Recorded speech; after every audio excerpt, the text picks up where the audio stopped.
राजस्थान में आज जीवित है धोला मारू की प्रेम कहानी। वे प्रेम कहानियां ही है जो न केवल इस शब्द और एहसास के आकर्षण को बढ़ाती है, बल्कि प्रेम के अस्तित्व को सदियों तक जिंदा रखकर हर जुबान पर इसका मीठा स्वाद बनाए रखती है। ऐसी कई प्रेम कहानियां हैं जो विभिन्न क्षेत्रों की मिट्टी में सिर्फ सुगंध सी उड़ती है। इन्हें आप तभी जान पाते हैं जब उस मिट्टी पर आपके कदम पहुंचते हैं। ऐसी ही एक प्रेम कहानी है राजस्थान के ढोला मारू की गाई जाने वाली प्रेम कहानी। इस कहानी के अनुसार नरवर के राजा नल के पुत्र साल कुमार का विवाह महज 3 साल की उम्र में बीकानेर स्थित पुंगल क्षेत्र के पंवार राजा पिंगल की पुत्री से हुआ।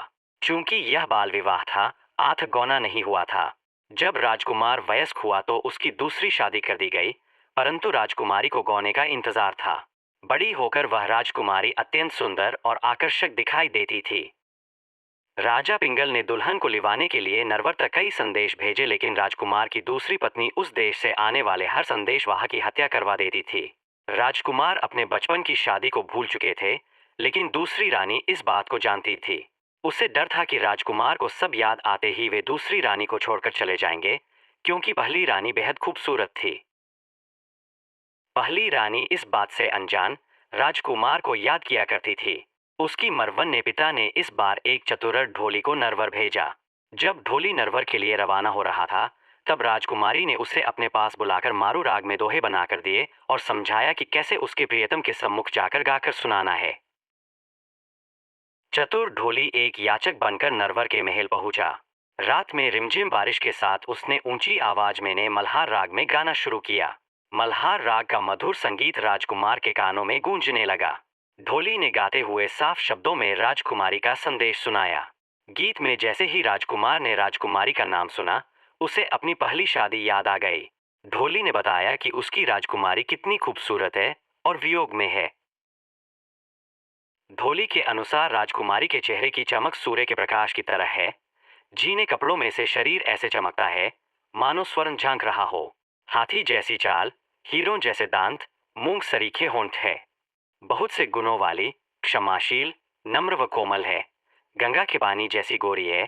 उसका मन और तन श्रेष्ठ है, लेकिन उसका साजन तो जैसे उसे भूल ही गया है और लेने नहीं आता।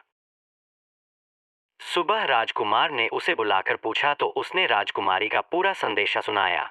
आखिर साल कुमार ने अपनी पहली पत्नी को लाने का निश्चय किया, पर उसकी दूसरी पत्नी मालवनी ने उसे रोक दिया। उसने कई बहाने बनाए, पर मालवनी हर बार उसे किसी तरह रोक देती।